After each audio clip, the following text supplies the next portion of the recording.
Hello everyone, welcome to my channel Skyline Academy. मैं इस video में मैथ का मॉडल सेट 4 लेकर आया हूं। तो वीडियो की शुरुआत करते हैं, चलते हैं क्वेश्चन की ओर। क्वेश्चन नंबर 1 है, 140 को अभाज्य गुणनखंडों के रूप में लिखा जा सकता है। तो 140 को अभाज्य गुणनखंड करते हैं तो 2 से देते हैं तो 70 बार में जाएगा, फिर 2 से देते हैं तो 35 बार में जाएगा, 2 से फिर नहीं जाएगा, 3 से भी नहीं जाएगा, 5 से जाएगा 7 बार में। तो यहाँ पर 140 का अभाज्य गुणनखंड जो होगा 2 इंटू 2 इंटू 5 इंटू 7 हो जाएगा। ऑप्शन के साथ मैच करवाते हैं इसको। तो इसका ऑप्शन जो है वो है ऑप्शन सी है, 2 into 2 into 5 into 7। Okay. Question number 2 है, 4a प्लस 3 के रूप का धनात्मक संख्या निम्न में से क्या होगा। तो 4a प्लस 3, ए का वैल्यू यहाँ पर 1 2 3 4 5 कुछ भी रखने के बाद ये जो पूरी संख्या है वो है विषम संख्या आएगी। तो इसका है ऑप्शन बी हो जाएगा, विषम। क्वेश्चन नंबर 3, कौन संख्या अपरिमेय है। तो कौन सी अपरिमेय है। तो √9 को अगर निकालते हैं बाहर तो 3 आ जाएगा, √25 को करते हैं तो 5 आ जाएगा, √49 को करते हैं तो 7 आ जाएगा, √20 है ये इसका रूट नहीं निकलेगा, तो ये एक अपरिमेय संख्या हो जाएगी, ऑप्शन सी हो जाएगा। क्वेश्चन नंबर 4 है, 8 9 और 25 का एलसीएम है। 8 9 और 25 का एलसीएम है। तो ये तीनों में अगर देखा जाए 8 9 और 25 कोई भी संख्या है कॉमन नहीं आ रहा है। तो तीनों को मल्टीप्लाई करते हैं, 8 इंटू 9 इंटू 25। तो ये जो हो जाएगा इसको मल्टीप्लाई करने के बाद 1800 आएगा। तो ऑप्शन है इसका बी हो जाएगा।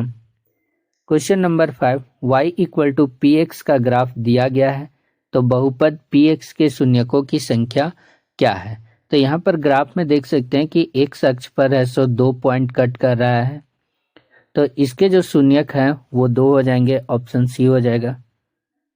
क्वेश्चन नंबर 6, द्विघात बहुपद ax² plus bx plus c है। तो इसके शून्यकों के गुणनफल होगा।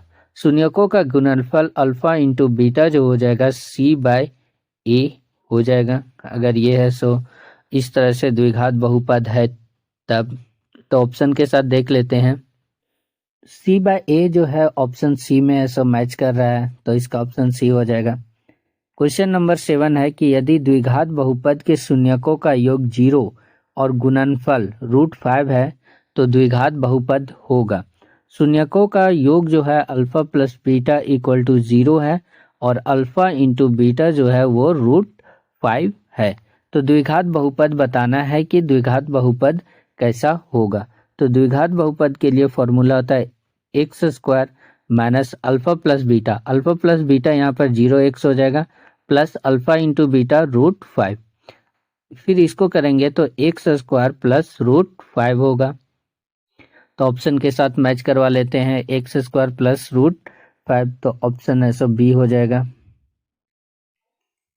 क्वेश्चन नंबर 8, रेखाएं 2x plus 3y equal to 5 और 4x plus 6y equal to 15 का अद्वितीय हल है, 2 हल है, अनंत हल है, कोई हल नहीं है। तो इसमें जो वैल्यू निकालेंगे a1/a2 equal to b1/b2 equal to c1/c2 का वैल्यू निकालेंगे। a1 का वैल्यू जो है वो हमारे पास है 2 और a2 का वैल्यू 4। इक्वेशन 1 से है a1 b1 c1 का वैल्यू रखेंगे। इक्वेशन 2 से a2 b2 c2 का वैल्यू रखेंगे। तो यहाँ पर a1/a2 2/4 हो गया, b1/b2 देखते हैं तो 3/6 हो जाएगा और c1/c2 देखते हैं तो 5/15 हो जाएगा। तो यहाँ से अगर कैंसिल करते हैं 1/2 आता है, इसको भी कैंसिल करते हैं 1/2 आता है, इसको कैंसिल करते हैं 1/3 आता है। तो ये जो कंडीशन आया वो इस प्रकार आया, a1/a2 equal to b1/b2 is not equal to c1/c2। ऐसे में कोई हल नहीं होगा, तो इसका ऑप्शन डी हो जाएगा। क्वेश्चन नंबर 9 है, समीकरण युग्म x plus y equal to 9 और x माइनस वाई का हल है। ठीक है, यहाँ पर x plus y equal to 9 दिया हुआ है, तो यहाँ पर चेक करते हैं तो x और y का वैल्यू ऐसे रखते हैं। अगर ऑप्शन ए में रखते हैं 5 और 4 को, तो 5 प्लस 4 को ऐड करते हैं तो 9 के बराबर आ जाता है। ओके, फिर ऐसो अगर 4 और 3 को रखते हैं ऑप्शन बी में, तो 4 और 3 को जोड़ते हैं 7 आता है, तो ये ऑप्शन नहीं होगा। ऑप्शन सी में देखते हैं 6 और 5 को जोड़ते हैं तो 11 आता है, ये भी नहीं होगा। और ऑप्शन डी को देखते हैं तो 4 और 4 जोड़ने के बाद 8 आता है, तो ये भी नहीं होगा। तो ऑप्शन ए है सो इसका आंसर हो जाएगा 5 और 4। क्वेश्चन नंबर 10 है समीकरण युग्म 4x plus p y plus 8 equal to 0 और 2x plus 2y plus 2 equal to 0 के अद्वितीय हल है की स्थिति में p का मान बराबर नहीं होगा। तो अद्वितीय हल की स्थिति में a1 bye a2 equal to b1 bye b2, ये जो दोनों है वो बराबर नहीं होगा। तो अगर समीकरण में देखते हैं तो a1 का वैल्यू 4 है, a2 का वैल्यू 2 है और b1 का वैल्यू है सो p है और b2 का वैल्यू 2 है। तो इसको सॉल्व करते हैं, 2 2 कैंसिल, यानी कि p equal is not equal to 4, p का वैल्यू 4 नहीं होना चाहिए, तभी अद्वितीय हल होगा। तो इसका ऑप्शन बी हो जाएगा। क्वेश्चन नंबर 11, द्विघात समीकरण ax square plus bx plus c equal to 0 को हल करने की विधि है। तो इसको हम लोग किस विधि के द्वारा हल करते हैं? ax square plus bx plus c equal to 0, तो गुणनखंड विधि के द्वारा भी हल किया जाता है, पूर्ण वर्ग विधि के द्वारा भी हल किया जाता है, द्विघाती सूत्र के द्वारा भी हल किया जाता है। तो इसका ऑप्शन ऐसो डी हो जाएगा, उपयुक्त सभी। क्वेश्चन नंबर 12 है समीकरण 3x square minus 2x plus 1/3 equal to 0 के विविक्तर का मान होगा। तो विविक्तर का मान d बराबर जो होता है बी स्क्वायर माइनस 4ac होता है। तो यहाँ पर b का जो वैल्यू है वो -2 है, तो -2 का स्क्वायर हो जाएगा। समीकरण में देख सकते हैं b का वैल्यू -2 माइनस 4 इंटू ए का वैल्यू है सो 3 है और c का वैल्यू 1/3 है, तो यहाँ 3 3 कैंसिल और ये -2 का स्क्वायर 4 माइनस 4 इक्वल टू 0। इससे d का वैल्यू 0 आ गया, 0 ऑप्शन ए में है। Question number 13, ax square plus bx plus c equal to 0 के दो भिन्न वास्तविक मूल होंगे यदि। तो कब वास्तविक मूल होते हैं? जब है सब बी स्क्वायर माइनस 4ac 0 से बड़ा होगा, d का वैल्यू 0 से बड़ा होगा, तो ऑप्शन सी हो जाएगा। क्वेश्चन नंबर 14 द्विघात सूत्र है, द्विघात सूत्र के बारे में बताना है कि कौन सा है। तो इसका आप लोग कमेंट बॉक्स में कमेंट करके बताइए कि द्विघात सूत्र इसमें से कौन सा होगा, option A, option B, option C या option D. Question number 15 AP 2A26 में a का मान होगा। यहाँ पर a का मान पूछा गया है क्या होगा। तो यहाँ पर पहला पद a बराबर 2 है और तीसरा पद जो है, पहला पद a1 बराबर 2 है और तीसरा पद a3 बराबर 26 है। ठीक है, तो यहाँ पर a3 अगर देखते हैं तो इसको अगर an का फॉर्मूला पर बैठाते हैं तो a प्लस n-1, 3 में से 1 को माइनस करेंगे 2 इंटू डी इक्वल टू 26। यहाँ पर d का वैल्यू निकल जाएगा। a का जो वैल्यू है, a1 का वैल्यू यहाँ पर है सो 2 है, तो 2 प्लस 2d इक्वल टू 26। अगर 2 को इस 2 को राइट हैंड साइड में लेके जाते हैं तो 2d इक्वल टू 26 में 2 माइनस होगा और फिर ऐसो यहाँ से d इक्वल टू 26 में 2 जाएगा तो 24 डिवाइड बाई 2, d का वैल्यू जो है वो 12 आ गया। तो d बराबर अगर 12 आ गया तो यहाँ से जो वैल्यू है फिर जो बीच वाला पद है वो 2 प्लस 12 करेंगे 14 आ जाएगा। तो ऑप्शन जो है बी हो जाएगा 14 इसका। क्वेश्चन नंबर 16 है कि यदि a बराबर 7, d बराबर 3, n बराबर 8 हो तो an का मान होगा। an का मान बताना है क्या होगा। इसको इरेज कर लेते हैं। ए एन इक्वल टू जो फॉर्मूला होता है A plus N minus 1 into D. तो यहाँ पर ए का वैल्यू 7 दिया हुआ है, 7 रख लिए हैं, प्लस एन का वैल्यू 8 दिया हुआ है तो 8 माइनस 1, और डी का वैल्यू है सो यहाँ पर 3 दिया हुआ है, 3 रख लिए। तो यहाँ पर आगे सॉल्व करते हैं तो 7 प्लस 8 में से 1 जाएगा, 7 इंटू 3, और फिर 7 प्लस 7 3 जा 21, और इस तरह से इसका वैल्यू 28 हो जाएगा। तो इसका ऑप्शन सी हो जाएगा 28। Question number 17, 1/2 plus 1/3 plus 1/6 plus dot dot dot n पदों का योग है। यहाँ पर एन पदों का योग निकालना है। तो एन पदों का योग एस एन का फॉर्मूला से निकलता है। एस एन बराबर होता है n/2 into 2a plus n minus 1 into D. ये फॉर्मूला होता है एस एन का। तो यहाँ से ऐसा क्या क्या वैल्यू चाहिए? ए का वैल्यू जो है वो 1/2 है। फिर डी का वैल्यू जो है वो निकालेंगे 1/3 माइनस 1/2। इसको सॉल्व करेंगे तो ये आ जाएगा -1/6 आ जाएगा। और फिर ऐसो एन इक्वल टू दिया हुआ है 9 पदों तक का योग निकालना है।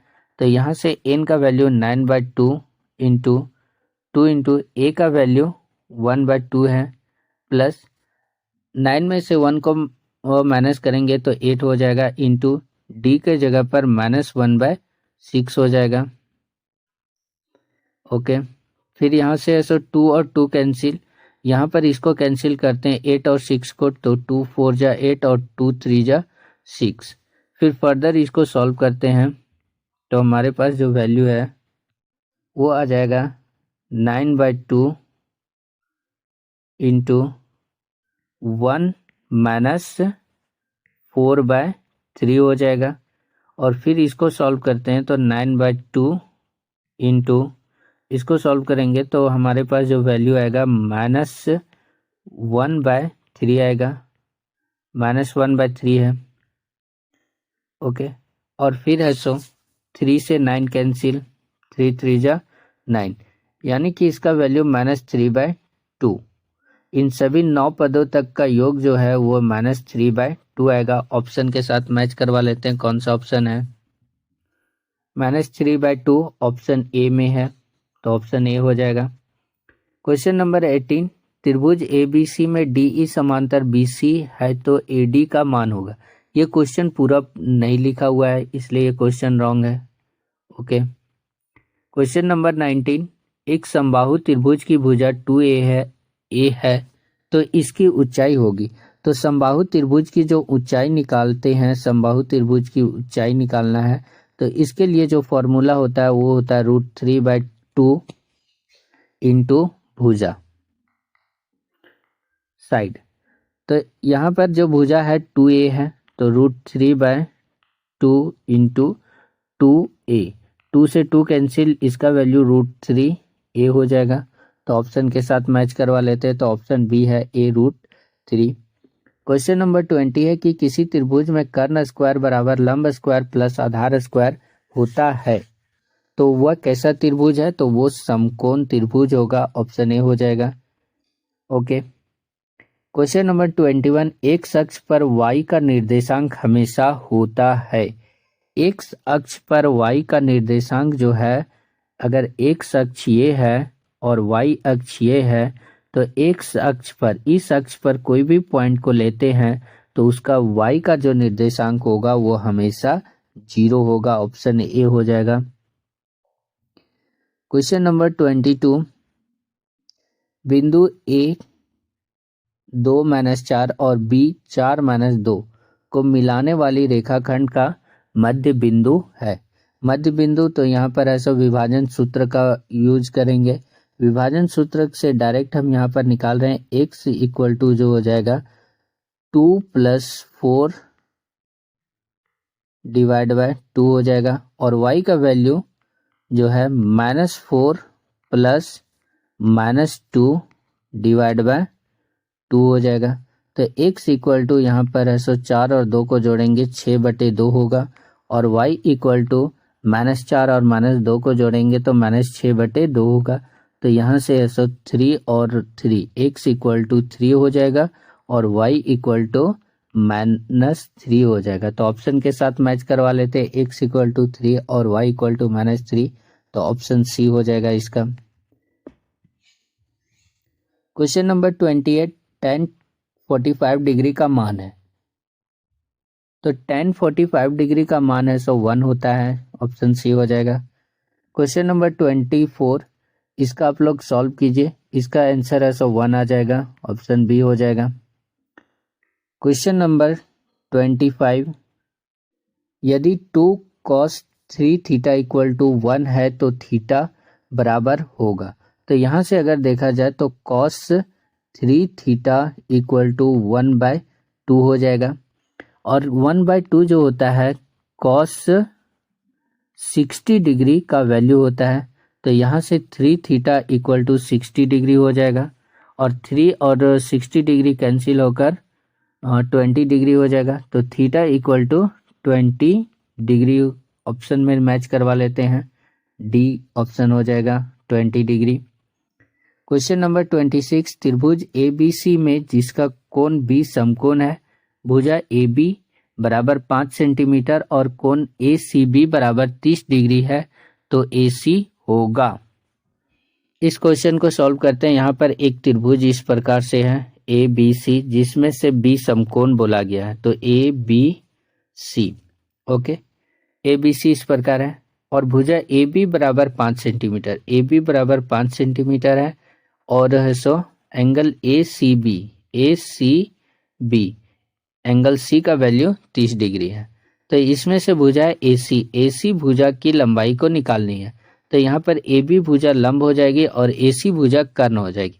तो लंब और कर्ण में जो रिलेशन होता है वो साइन थीटा का होता है। तो साइन 30 डिग्री = लंब बटे कर्ण, तो 5/AC हो जाएगा और साइन 30 डिग्री का वैल्यू 1/2 होता है = 5/AC। क्रॉस मल्टीप्लीकेशन करेंगे तो AC = है 5 2 जा 10 आ जाएगा और यहाँ से है 10 ऑप्शन सी में देखने को मिल रहा है, ऑप्शन सी हो जाएगा। क्वेश्चन नंबर 27, त्रिभुज PQR में जिसका कोण Q समकोण है, PQ बराबर 4 सेंटीमीटर और PR बराबर 8 सेंटीमीटर है, तो कोण QPR का मान क्या होगा। ठीक है, ये जो क्वेश्चन है 27 वो 26 के जैसा ही है। तो आप लोग इसको सॉल्व करके बताइए कि है इसका आंसर क्या होगा। क्वेश्चन नंबर 28 में ये कह रहा है कि वृत्त के किसी बिंदु पर स्पर्श बिंदु से जाने वाली त्रिज्या पर होती है। तो वृत्त, अगर कोई भी वृत्त है, वृत्त से ऐसा एक स्पर्श बिंदु पर स्पर्श रेखा त्रिज्या पर क्या होती है, तो ये हमें पता है कि लंब होती है, ऑप्शन सी हो जाएगा। क्वेश्चन नंबर 29, वृत्त के व्यास के सिरों पर खींची गई स्पर्श रेखा में क्या संबंध है। जो वृत्त के व्यास, वृत्त है इसके है व्यास को अगर देखा जाए तो ये एक व्यास है, तो व्यास के सिरों के बीच खींची गई स्पर्श रेखा में क्या संबंध है, तो दोनों रेखाएं समांतर होगी, ऑप्शन बी हो जाएगा। क्वेश्चन नंबर 30, दी गई आकृति में OP = 5 सेंटीमीटर, OP = 5 सेंटीमीटर है, PA = 4 सेंटीमीटर, PA = 4 सेंटीमीटर है, तो OA की लंबाई होगी। OA की लंबाई निकालनी है तो पाइथागोरस थ्योरम से ऐसा आप लोग निकालिए इसका, और इसका आंसर जो है वो कमेंट बॉक्स में कीजिए कौन सा आंसर इसका सही होगा। क्वेश्चन नंबर 31, वृत्त में 2 त्रिज्याओं एवं उनके संगत चाप से घिरे क्षेत्र को कहते हैं। जैसे एक वृत्त है, इस वृत्त में है बोला गया है इस वृत्त का केंद्र O है, तो इस वृत्त में 2 त्रिज्याओं एवं उनके संगत चाप, अगर इसमें वृत्त में देखा जाए तो ये 2 त्रिज्या है और इसका जो संगत चाप है ये हो जाएगा। तो संगत चाप और 2 त्रिज्याओं से जो घिरे वाले क्षेत्र है, तो इस क्षेत्र को क्या कहते हैं, तो इस क्षेत्र को है त्रिज्यखंड कहते हैं, ऑप्शन बी हो जाएगा। क्वेश्चन नंबर 32, एक घड़ी में 5 मिनट की सुई द्वारा 5 मिनट में बनाया गया कौन होगा। तो घड़ी की सुई अगर देखा जाए, घड़ी की सुई तो वो पूरा एक चक्कर यानी कि ऐसा ये पूरा जब घूमती है 60 मिनट तो वो 360 डिग्री का कोण बनाती है। तो वो है सो एक अगर देख 360 डिग्री कितना में बनाती है, 60 मिनट में बनाती है। तो एक मिनट में जो होगा वो 6 डिग्री का कोण बनाएगी। और कितना 5 मिनट में पूछा है, तो 5 मिनट में अगर 1 मिनट में 6 डिग्री का कोण बनाती है तो 5 मिनट में 30 डिग्री का कोण बनाएगी। ऑप्शन ए हो जाएगा। क्वेश्चन नंबर 33, दो वृत्तों की त्रिज्याएं क्रमशः 19 सेंटीमीटर और 9 सेंटीमीटर है। उस वृत्त की त्रिज्या क्या होगी जिसकी परिधि इन दोनों वृत्तों की परिधि के योग्य के बराबर है। तो अगर देखा जाए कि दो वृत्त की त्रिज्या है, तो पहला वृत्त का जो त्रिज्या है 19 सेंटीमीटर और दूसरा वृत्त का त्रिज्या है वो 9 सेंटीमीटर है। तो R1 19 और R2 9 सेंटीमीटर। तो इन दोनों वृत्तों की जो परिधि है, पहला वृत्त का परिधि 2 पाई R1 और दूसरा वृत्त का परिधि 2 पाई R2, ये जो होगा इक्वल टू बड़े वृत्त की दोनों वृत्तों की परिधियों के योग के बराबर है। तो जो दोनों वृत्त के परिधि जो को करेंगे तो 2 पाई R हो जाएगा, कैपिटल R। यहाँ से लेफ्ट हैंड साइड में 2 पाई को कॉमन लेते हैं तो R1 प्लस R2 बचेगा और राइट साइड में 2 पाई R हो जाएगा। तो 2 पाई कैंसिल, तो जो बच गया R1 प्लस R2। तो यहाँ पर 19 और 9 को ऐड करते हैं तो 19 प्लस 9 इक्वल टू R बचेगा और R इक्वल टू जो होगा वो 28 सेंटीमीटर हो जाएगा। Option B. Question number 34, R त्रिज्या वाले अर्धगोले का आयतन है। तो अर्धगोले का आयतन बोला गया है, ठीक है। तो गोले का आयतन जो होता है 4/3 पाई R क्यूब होता है, उसको हाफ करेंगे तो 2/3 पाई R क्यूब हो जाएगा अर्धगोले का आयतन। ये हो जाएगा ऑप्शन ए। और यहाँ पर ऑप्शन जो बी है ये गोले का आयतन दिया हुआ है, गोले का आयतन।